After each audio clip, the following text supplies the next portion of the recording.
Just keep grabbing at it. We've been stuck here for years. Could also mean you just have a jump start and losing your mind. Quiet, I can't hear the escalator. I'm gonna head out, see ya. Hello everyone! Already guessed that today we're going to be scrutinizing JAX. Who is JAX?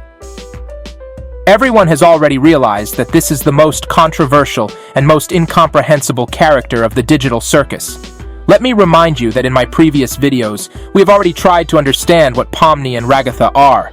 We saw a lot of interesting and unexpected details. I hope you liked my assumptions. If anyone hasn't watched these reviews, make sure you do. I will leave the link in the description. Well, today, it's the turn of a rabbit named JAX, and at the end of the video, you will see my very interesting guess. Don't miss it. And here we go. As I said, JAX is the most controversial and most misunderstood yet charismatic character in the digital circus. From the first few minutes of watching Glitch Productions' stunning and mind-blowing Amazing Digital Circus, we see that the behavior of this digital circus inhabitant is markedly different from the rest. We see a haughty, brash, defiant, and even a bit rude rabbit. His very first sentence is already shocking when he says to Kane about the newbie, "Kane, is this one of your NPCs? Or is this a new sucker?" When the newbie frightenedly asks everyone how to get her headset off, JAX just mocks her. He tells the newbie, "Just keep grabbing at it. That worked for all of us." Immediately, JAX wants to scare the already scared POMNI even more. He mockingly tells her, "We've been stuck here for years." We see that all the characters in the digital circus have names, but they're not real names. I mean, they're not the real names of the people who are in strange characters in the digital circus. They have very strange nicknames here. But that's not enough for JAX. To demonstrate his superiority, he has given almost all of the characters their own nicknames. RAGATHA, he calls Dollface. Kinger, he calls Old Kinger and Hoo-Ha. GANGLE, he calls Crybaby. And KAUFMO, he calls Kaufy. When GANGLE was crying because her mask broke, JAX defiantly ran his feet over the mask and broke it. He knew it would make GANGLE cry even harder. He rips off Zubal's arm and defiantly scratches his back with the severed arm. At the terrified Kinger, he pushes a bowling ball down a black hole to the glowing queen. In another episode, JAX, laughing and taunting RAGATHA, tells her that he may have left centipedes in RAGATHA's room. Left the centipedes? I wonder where he got them. I don't think he left anything. But he really wanted to make RAGATHA nervous and angry. Throughout the movie, we see JAX wanting to show his superiority and hurting the other inhabitants of the digital circus. JAX takes pleasure in this, and it's horrible. Many have concluded that JAX is an arrogant, smug, egotistical, toxic bozo. In Gooseworks' opinion, JAX is a highly impulsive jerk. But is that really the case? Let's take a close look at JAX together. We have already realized that JAX got into the digital circus just like all the other characters. He's been here for a long time. He's seen something and realized something about the digital circus. He said that if there was a way to leave, I'm pretty sure we'd have all left by now. So he realizes there's no way out of the digital circus. You can abstract it, but it's probably not a way out. But JAX hasn't abstracted himself during his time in the digital circus, like some of the other characters have done. That means JAX has a very stable psyche. Well, that makes sense to everyone, and even JAX. In one episode, he mockingly refers to Kinger and GANGLE as they're the two most mentally stable characters. That means mental toughness is important to JAX. But that's not all. JAX clearly realizes that he's not a rabbit. He realizes that he's in a virtual world like everyone else, which means it's not real. Remember the episode where JAX rips Zubal's arm off? We see that nothing happened to Zubal, and its arm returned to Zubal's body. JAX probably realized this a long time ago. But that wasn't all. JAX realized that all the adventures that Kane comes up with are actually harmless, playful fun that are bound to end with a good ending. And whatever happens in them is all temporary and poses no threat to the characters in the digital circus. Check out a few episodes here.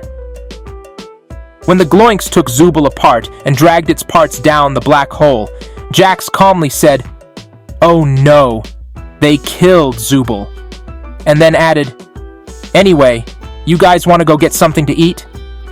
He's showing the newbie Pomni that it's no big deal. This is what their normal life in the digital circus looks like.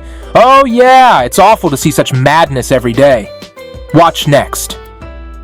In another episode, we see Kinger and Gangle standing in indecision near a black hole. At that time, Jax threw a bowling ball at Kinger, and Kinger fell into the black hole. Jax then jumped into the hole himself. We can see that he is not scared because he knows that this is another Kane adventure, and it is safe. Well, and then in her hole, the Gloink Queen was trying to scare everyone. Kinger and Gangle were clearly frightened, and Jax was standing nearby and showed complete calmness and even disregard.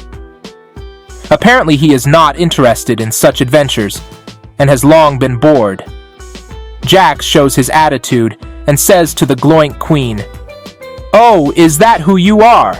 You know, you could have asked for my consent before forcing me to see something so completely and utterly disgusting." And as proof that Kane's adventures are indeed safe and end well, we see that right after the Gloink Queen was defeated, an escalator appeared in her burrow for everyone to ride upstairs in peace. Okay, we're clear on Kane's adventures. These are such fun little games inside a virtual reality called the Digital Circus. We see that Jax didn't just accept the situation, he adapted to it. Did he approach the situation differently? Maybe. But in fact, Jax accepted it like everyone else. In his own way, but he accepted it. But there are other characters in the Digital Circus that ordinary people find themselves in. They are just like Jax. But we see that Jax thinks he's better than the others. He acts like he's not locked up with everyone else, but everyone else is locked up with him. Maybe some of them are weak-willed and can't fight back against Jax's antics. But Jax mocks the weak, and in this way, he asserts himself by taking advantage of their defenselessness. This shows Jax as a common bully who may be stronger than the weakest, but perhaps he is actually a cowardly weakling. Is that possible? I think it is. It's possible. At this point, we see Jax's selfish and immoral behavior. Maybe he's not really like that. Maybe in his heart, he wants to be a hero? Maybe Jax dreams of accomplishing some feat, but he's afraid. I guess further events will show us that. But for now, we see Jax being the first to run away from the abstracted KAUFMO and abandon Ragatha and Pomni. He didn't even warn them of the possible danger. That being said, Jax himself guessed that KAUFMO might turn out to be abstracted and how dangerous it was. But Jax was so badly frightened himself that he ran until he was out of breath, and then he saw Kinger with Gangle near the Gloink burrow. He also defiantly stomped on Gangle's broken mask. We already realized that Gangle's mask will repair itself again and then break again. And it does this all the time. And Jax realizes that. But he also realizes that it's causing Gangle suffering. Jax could try to help Gangle and calm her down. But Jax only adds to her suffering. As he does, he also rudely pushes Gangle away in front of the escalator with the words, "Ladies first." No, wait, why would I say that? In explaining his behavior, Jax covers himself with the phrase, "I'm fine with doing whatever, as long as I get to see funny things happen to people." I don't think that excuses Jax. This phrase proves that Jax's behavior is selfish. Okay. We've all figured out by now that Jax is a negative and not a good character. But that's not all. Let's take a very close look at Jax. Let's find something in him that we haven't seen yet. I see some positive qualities in Jax. He also has some mysteries that I don't understand. What do I see that's so positive about Jax? Let's take a look. The first thing we see is that Jax is always optimistic and never gets discouraged. Yeah, that's easy to see. Everyone has seen that. What else? Check this out. Kane announced a new adventure called Gather the Gloinks, where you have to catch all the Gloinks or stop them. After that, all the characters stood around and did nothing. Then Jax himself commanded who and what to do next. You, me, and Pomni will go check on KAUFMO, which leaves Crybaby and Hoo-Ha together to go handle the Zubul situation. He goes on to say, "Of course I do. They're the two most mentally stable and capable characters to be paired together. Come on, ladies, let's go harass the clown." Jax realizes who can effectively interact with whom. He left Kinger and Gangle alone. Jax knew they were useless. But let's imagine that if, for example, Gangle and Ragatha had stayed and Jax had gone with Pomni and Kinger to check on KAUFMO, it would have been much worse. Gangle and Ragatha wouldn't be able to decide to actively search for Gloinks either. But at the sight of an abstracted and enraged KAUFMO, something terrible would have happened to Kinger. Perhaps Kinger could have gotten scared and lost his mind and abstracted himself. Jax would have run away anyway, and Pomni would have been left alone. What could two abstracted and angry monsters have done to Pomni? It's horrible to imagine. So Jax was absolutely right. Let's see some more. When Jax ran away from the abstracted KAUFMO and saw Kinger and Gangle standing near the Gloink's black burrow in indecision and fear. At this, Jax says to them, "Ugh, sup, fellas?" Here he looks like a manager who is given a task and has come to see how it is being carried out. Next, he bowls Kinger and Gangle into the hole with a bowling ball. Absolutely everyone criticized Jax for this act, but let's look at it from a different perspective. According to the terms of Kane's adventure, you have to catch all the Gloinks or stop them. Jax instructed two characters to start fulfilling the terms of Kane's adventure. These two have not fulfilled it. We see them standing around and afraid. Question: how else do we get them to jump into the hole? Should we kneel down and coax them? Read them a story about how it's good to be brave? Any other options? Jax took the shortcut. We now know it wasn't dangerous at all, and Jax knew that. He made a quick and effective decision. He knew he wasn't putting Kinger and Gangle in danger. Further down the escalator at the end of this episode, Zubul asked Jax about Pomni. Jax ran away from KAUFMO and left Ragatha and Pomni behind. Jax didn't know where Pomni was now, but he didn't want to lose his face with such an answer. So he gave an evasive answer and said, "Be quiet. I can't hear the escalator." And one more episode. At the end of the movie, Jax says these words, "Guess it just goes to show you can't rely on Kinger for anything." Jax is constantly characterizing everyone around him and identifying their strengths and weaknesses. Perhaps he is preparing to continue to lead them. In the end, we saw in Jax the qualities of a leader. Of course, his negative traits are strong in him. But if Jax is willing and able to overcome his selfishness and cowardice, he will be a good leader.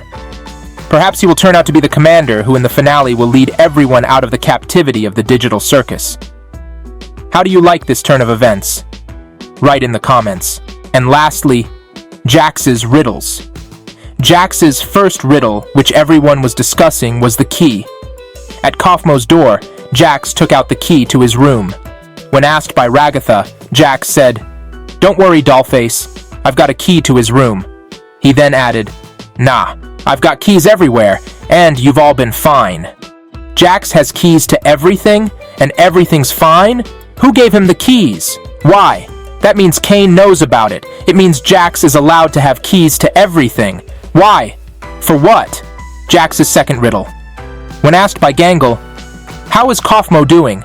Jax replied very oddly, "Oh, he's doing great. In fact, I don't think I've ever seen him this happy before."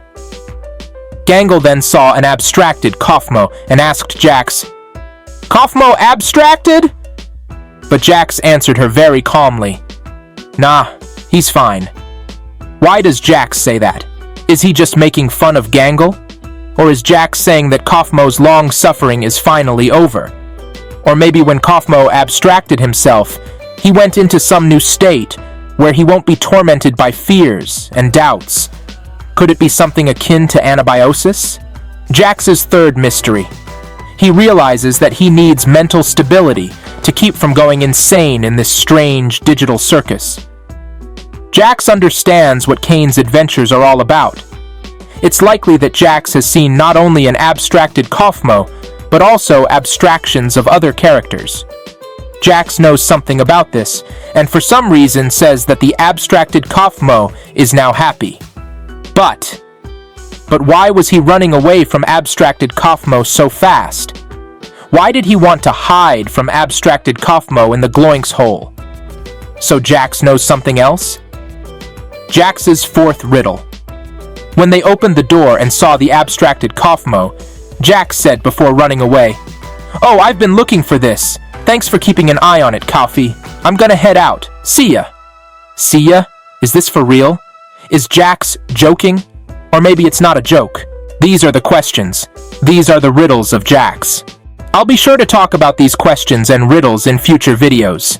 Don't forget to give me a like. Subscribe to my channel. New hypotheses and revelations are waiting for you. It will be interesting. Bye everyone. See you soon.